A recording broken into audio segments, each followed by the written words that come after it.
it is not what it is. Yeah. It is not a case of it is what it is. It is what you've made it. It's what you made it. So our life consists of seeds and fruits. Yeah. Seed time and harvest time. So if we will bear, if we will bear that powerful insight in mind that for every fruit there is a seed, and for every seed there is fruit. So if I don't like the fruit I see, don't let me insist it's the other person sowing it. Maybe I have a big part to play. No, maybe you definitely do it. You're deceiving yourself if you think everything in your life that you're reaping right now is as a result of other people's actions. Yeah. Honestly, you're deceiving yourself. So you really just need to sit down and say, okay, this way of being, this attitude is not serving me. Yeah. You can have all the excuses, you can have all the reasons, all the things to back it up. Somebody said, the only thing worse than an excuse is a good excuse. The only thing worse than an excuse is a good excuse. Yeah.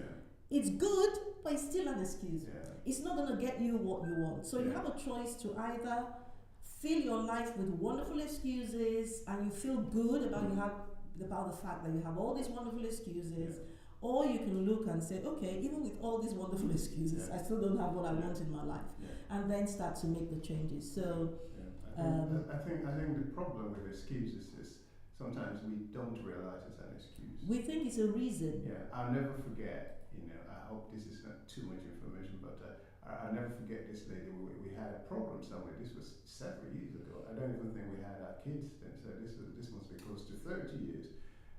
But I remember her, and she was, so according to her, she was very tired, but she was supposed to be our hostess, looking after us ahead of the program. And then she turned around and said, in a very foul mood, in a foul way as well, I've had a very tiring day. Please, nobody should ask me any question. Well, she gave a good reason, but a terrible excuse for a bad mood, and many of us can be like that. It is what it is because of my past, because of my mom, because of my dad. Take responsibility for your life. Absolutely. And for your action. Absolutely. That word "because" is such a powerful word, because what you put behind the "because," remember the law of cause and effect? For every cause there's an effect. For every effect there's a cause. So when you say "because," you're saying this is what's driving my life. This is the cause of my effect. So what you put behind that word "because" is so important. You could either say, I can't hold a home because I come from a broken family. Or you can say, I will hold a home because I want something better for my children. Absolutely. So let what you want drive your choices and your decisions, not what you've had or where you're coming from. So, we could go on this forever. But, just as a bonus, I'll give you one more. I know you asked for one, but I'll give you one more. Another lesson that I've learned, and this is not just with respect to even just relationship, it's just general peace of mind, is learning to control your emotions. What do you mean? What do I mean? Learning to control your emotions. So our emotions are very powerful. They drive us. If you're that's why it's called emotion. It gets you in motion. It's energy in motion, right? Either positive or negative. Positive or negative, it gets you in motion. So it either gets you to raise your voice, or it gets you to snap at someone, or it gets you to laugh or crack a joke, right? So when you're stressed, let me just use that as an example. When you're really maybe it has nothing to do with your partner. You're stressed at work, or you have so much to do, like that lady you just gave an example of. You've got so much to do. If you don't learn to control your emotions, it can begin to rule what you do and how you speak. And so you're short-tempered, you're snapping, and guess what? When you're doing that, you're now reflecting how you're feeling to your partner. And it's only a matter of time if that keeps happening. If you cannot regulate your emotions in spite of what's going on, to just say, okay, I'm just going to remain calm, to have emotional intelligence, it's only a matter of time that a relationship is going to feel that strain. So if you're that kind of person that you'll quickly go off the fuse, at every point, that at some point is going to have to change. And the excuse of, that's how I am, is a lame excuse, I'm sorry.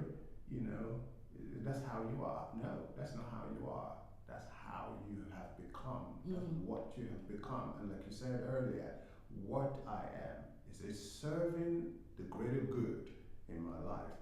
If it isn't, maybe it's high time you traded that way of being for something superior. Absolutely. Listen, if you've got any questions or you've got any comments on anything we've said today, then please drop it in the chat. We want to hear from you. Even if it's not live, we still want to hear from you. I think we're going to call it a day now for this broadcast because we don't want to keep on for too long. You want us to continue? Okay. Right? We're being commanded to continue. So we'll continue and we'll go with one more question. We're going to stop that and then maybe go to the next question, the next episode, but we will obey. So let's see. At what point should one give up on a relationship? So that's one of the questions I would put forward. At what point should one give up on a relationship? It's very, very complex. Tricky. Whatever we say, if any one of you find yourself in this kind of scenario, don't make your judgment based merely on what we say. You may need professional help. Feel free to get help. However, to answer the question, at what point do you call it quit? At what point do you call it quit? If there is violence, for example, or there is infidelity, and all you get is a promissory note of I will change, then you need to consider your space, if this space is good for you. If there is violence, or like I said, infidelity, abuse, God forbid there is abuse, because there are families where there are abuse in the family. The mother knows, or it could be from either, but the ones I've heard of is usually coming from the father, towards the kids, the mother knows, but she's afraid what would happen if this becomes general knowledge. So those areas are complex. Should you forgive somebody who always finds it easy to beat you? Today it could be one slap, the next day it could be a big blow that could take your life, so on and so forth. So no, I agree with you. It's a complex one. It's a complex one. There's no straight answer. There isn't any straight answer because everybody's story is different. What people are going through is different. So for that you would need one-on-one counseling or one-on-one coaching, so that the coach or the counselor can hear your particular circumstances, your particular story, and help you. However, just on a high level, like you said, there's some indications where you might be thinking, okay, this is not a safe space for me. Anything that violates your well-being, you need to seriously consider. And the other thing, I actually wanted to backtrack for a moment and say, when we talk about relationship, obviously there are different levels of relationships.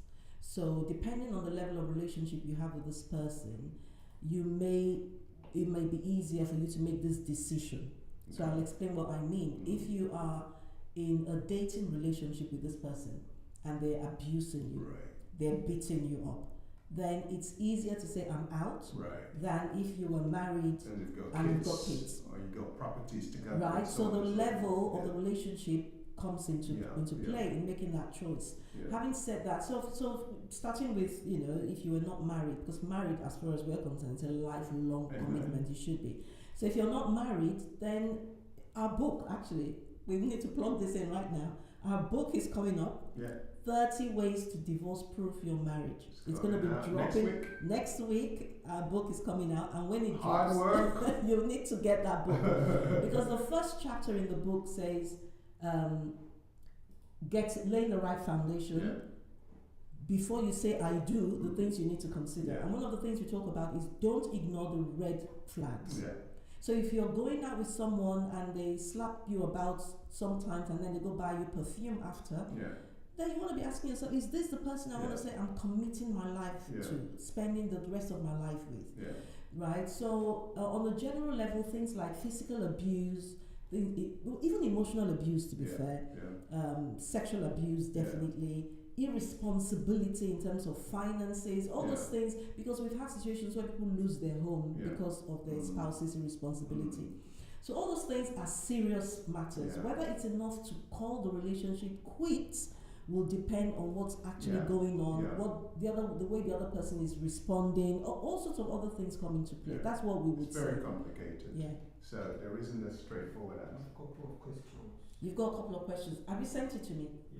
Okay, we don't want this to go on for too long, but we will take a few live questions. We'll take a few live questions. So let's see.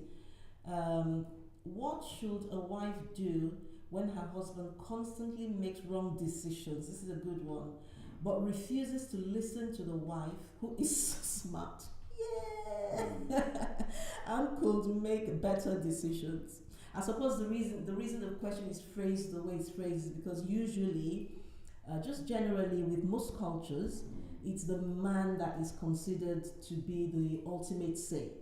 So that's where it might be difficult, where the woman is in a position to make a better decision, but then the man is always thinking like they have to make the decision. What should the woman do? So what should the wife do when her husband is constantly making wrong decisions but refuses to listen to her, even though she's smart and could make better decisions?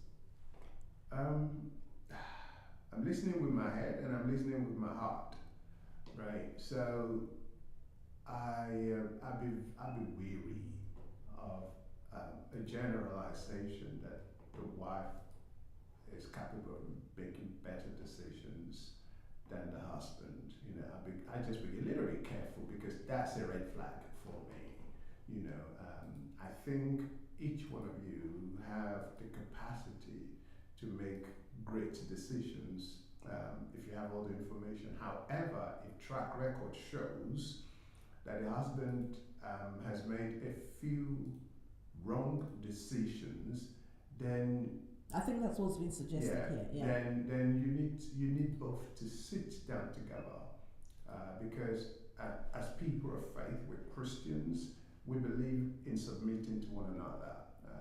You know, headship in marriage is not a mark of superiority, but of a responsibility. So it is my responsibility as the head of this family to consider all angles and all information to make the right decision. So if decisions are being left to the husband because he's the head, maybe you need to discuss that and you know, as intelligent people, and just talk things through. Pray about it. Make it known to him in a very polite way. Can't you see all the decisions you're making are horrible? That's a negative way.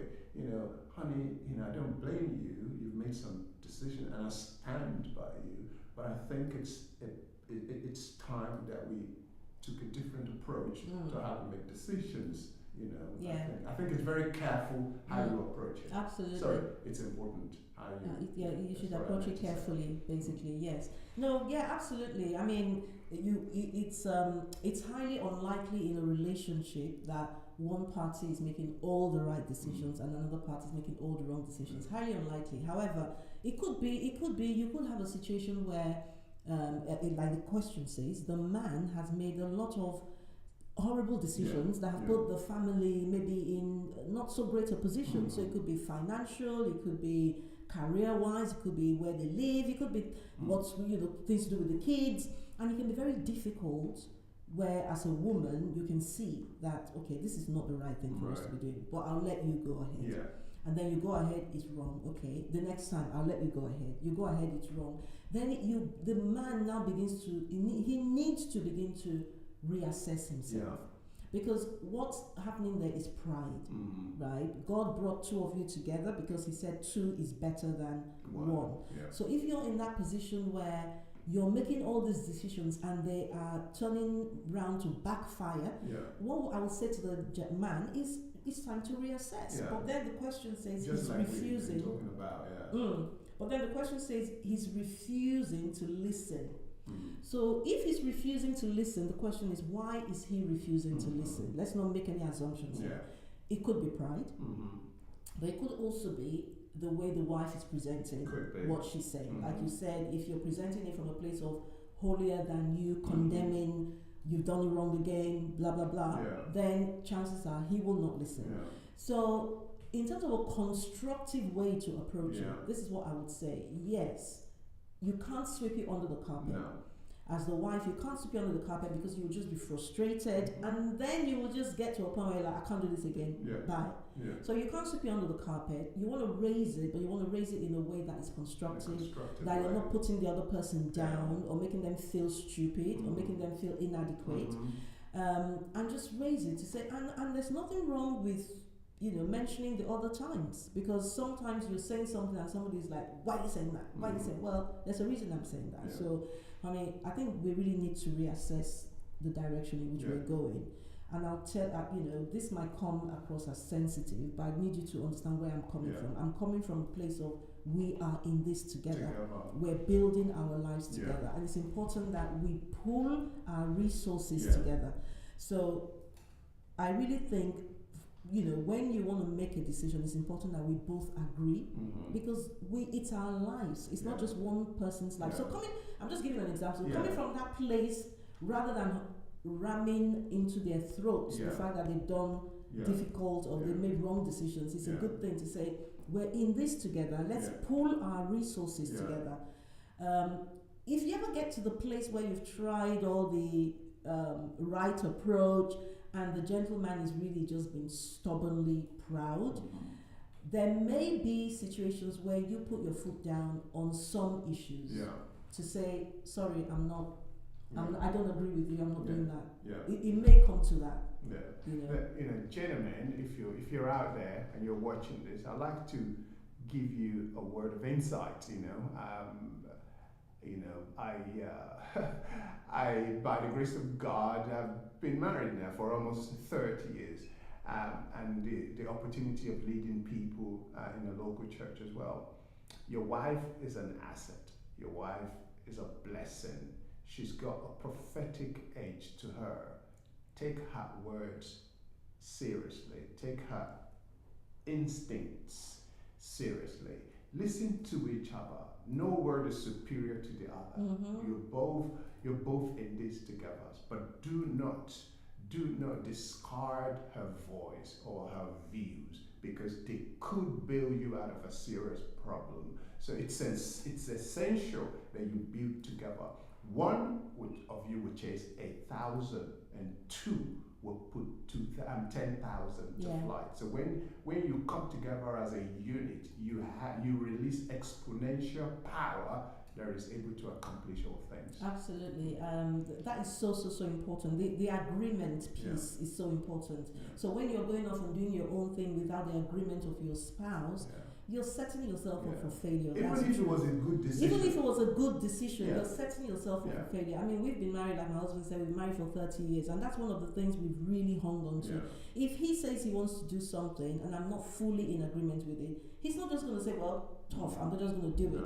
He will maybe try and help me see what I'm not seeing, you know, explain a little bit more, sometimes even just give it time, and then maybe revisit it again. It might just be the timing as well. Same for me. I'm not just going to go ahead and say, well, I'm just going to do it, I don't care. So that is the best approach, because both of you have something to bring. But like you already said, maybe because, you know, the man is the dominant one, is the, you know, the Bible says he's the head of the home, and that's true. But you need to remember your headship is a headship of responsibility, not one of lording it over everybody. And it's just wise to listen to your wife. Absolutely. It's just wise. And wives, because, you know, this again is a very, very sensitive point. There are people who have great opinions, but they're very reluctant to voice it. You know, I see that in board meetings. They've got great ideas, but they will just be like, it's just the face that will be talking. Nobody's here to read your face or to read your mind. For goodness sake, if you've got something to say it nice and say it constructively. Don't say something like, that's what you want to do, go ahead and do it. You know, That's what I'm saying. Speak up. Speak up. Speak up. Speak constructively. Speak positively. Let your husband value your voice. You know, as opposed to, you know, whatever you want to do, go and do it. Don't have that attitude. Well, if you have a follow-up question, I can see I've been sent a follow-up question. Keep them coming, please keep them coming. But we are going to wrap this up now. We don't want the videos to get too long. We're going to wrap it up. But the next episode, we're going to continue with questions and answers. Yeah. So keep them coming while I give you this important information. If you're live, keep the questions coming. But like we said, our book is going to be launched next week. 30 Ways to Divorce-Proof Your Marriage. Amen. Proven and practical strategies for a joyful and long union. This is not textbook stuff. This is real stuff. Absolutely. We're keeping it real. It's stuff we've learned, so we're sharing it with you. If you're not married, you need to get it. Oh yeah. Prepare yourself for that beautiful home you envision. Get it for your kids. For your kids. Yes. If you're already married, you need to get it. There'll be Yeah. things you can learn from it. So please do that. But also just wanted to say next Saturday, we are going to be celebrating our 30th wedding anniversary. And we would like you to be a part of it. Okay, so join us. We will be live on YouTube, not the whole ceremony, of course, but we will bring you snippets of the day. We just want to share the day with you. Yeah. So we'll be on and off, just showing you little bits of what's going on the day, because we want you to celebrate with you. So thank you again. And on Sunday, what's happening on Sunday? On Sunday, we've got a Thanksgiving service. So if you're in the Maidstone area, check out the Even Lighthouse. if you're not in the Maidstone area, travel down, it's all right. It's the Lighthouse Station Road, 10 a.m. Come celebrate with us, please. We would love to have you join us. And I did say this at the top of the hour. Thank you to everyone who subscribed. Our next target was 500. The last time I checked, I think we're just shy of 500. So if you've not yet subscribed, this is your opportunity. Partner with us, help us get to that next milestone. That would really be great. That would really be helpful to us, and we'll be grateful. And I think that's it for now. Yes, So thank you. And thank you to Brother Enoch. You know, hours have gone into making this happen. Thank you. Next time it'll be better. We'll send you the link beforehand so that you know exactly where to go to catch us live. But until then, this has been Mary and Julius and your hosts on the Relationship Real Talk Show, where we talk all things relationship, always keeping it real. See you next time. God bless you.